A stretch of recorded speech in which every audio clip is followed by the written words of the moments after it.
दिग्गज गायिका आशा भोसले के जाने से पूरा देश शोक में है। हालांकि उत्तराखंड का दर्द कुछ अलग है। प्रदेश के संगीत प्रेमी और रंगकर्मी भी काफ़ी दुखी हैं, क्योंकि आशा ताई ने सिर्फ हिंदी नहीं बल्कि हमारी गढ़वाली बोली में भी सुर दिए थे। उनका उत्तराखंड से एक काफ़ी खास रिश्ता रहा है, जो काफ़ी कम लोगों को ही पता है। चलिए इस वीडियो में जानते हैं कि आशा ताई का उत्तराखंड से बहुत कम जाना पहचाना रिश्ता।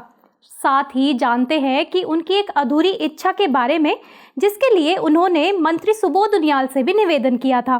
नमस्कार, मैं हूं उमा गठारी और आप देख रहे हैं खबर उत्तराखंड। एक नाम जो भारतीय संगीत में आने वाले कई दशकों तक लिया जाएगा। आशा भोसले के जाने से एक युग का अंत हुआ है। हजारों गीत, दर्जनों भाषाएं और करीब 6 दशक से ज़्यादा के इस सफ़र में उन्होंने एक पहाड़ी गीत को भी अपनी मधुर आवाज़ दी थी। दरअसल ये बात है साल 1989 की। पहली गढ़वाली फीचर फिल्म बन रही थी।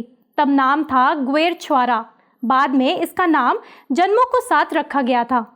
फिल्म के प्रोड्यूसर बसंत घिल्डियाल, म्यूजिक डायरेक्टर और टीम आशा भोसले के घर पहुंची। आशा जी ने पूछा कहाँ से हो, और टीम ने बद्रीनाथ का नाम लिया तो इसे सुनकर तुरंत वो गाने के लिए तैयार हो गई। आशा जी ने कहा कि वैसे तो उन्होंने कई भाषाओं में गाना गाया है, लेकिन वो इस गढ़वाली गीत को गाने से पहले उसका अर्थ जानना चाहती है। जब उन्होंने बताया कि ये विरह का गीत है तो उन्होंने पूरी आत्मा से वो गीत गाया। आधे घंटे में ही गीत रिकॉर्डिंग पूरी कर ली गई थी। गीत था जन्मों को साथ छुयो किले तिन तोड़ी। ये गीत गाकर आशा जी ने अपनी आवाज़ से फिल्म में जान डाल दी थी। जब गाने के लिए फीस की बात आई तो आशा जी ने बड़ी ही सरलता से कहा कि हिंदी फिल्म का 50,000 लेती हूँ, तुम पहाड़ से आए हो, तुमसे केवल 25,000 लूँगी। हालांकि आशा जी का उत्तराखंड से ये नाता यहीं खत्म नहीं हुआ। नैनीताल से भी उनका गहरा नाता रहा है। अभी तो जी ले, वक्त और गुमराह जैसी फिल्मों के कई गाने नैनीताल की खूबसूरत वादियों में फिल्माए गए थे।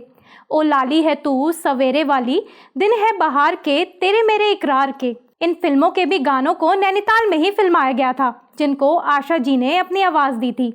इसके अलावा भी उन्होंने यहाँ फिल्माए कई गीतों को गाया। भले ही वो कभी यहाँ नहीं आई, लेकिन यहाँ पर फिल्माए गए उनके कई गीत आज भी वादियों में गूंजते हैं।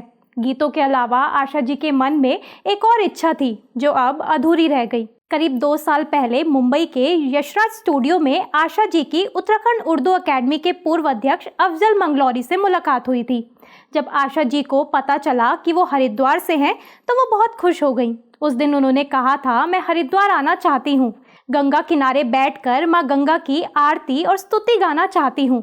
आपको बता दें कि इसके लिए उन्होंने कैबिनेट मंत्री सुबोध उनियाल से भी अनुरोध किया था कि उन्हें कुंभ के समय हरिद्वार आमंत्रित किया जाए, लेकिन अब ये उनकी इच्छा अधूरी रह गई। दुनिया भर के मंचों पर आशा भोसले ने अपनी आवाज़ का जलवा बिखेरा है, लेकिन उनके मन में उत्तराखंड के लिए एक अलग ही चाह थी। बद्रीनाथ का नाम सुनकर तुरंत गाने के लिए तैयार हो जाना और गंगा आरती गाने की उनकी अधूरी इच्छा, ये छोटी छोटी बातें ही इस बात का सबूत है कि स्वरों की मलिका के दिल में पहाड़ और गंगा के प्रति कितना सम्मान और प्यार था। भले ही आज वो सुर नहीं रहा, वो हमें छोड़कर चली गई, लेकिन उत्तराखंड आशा ताई को हमेशा ही याद रखेगा।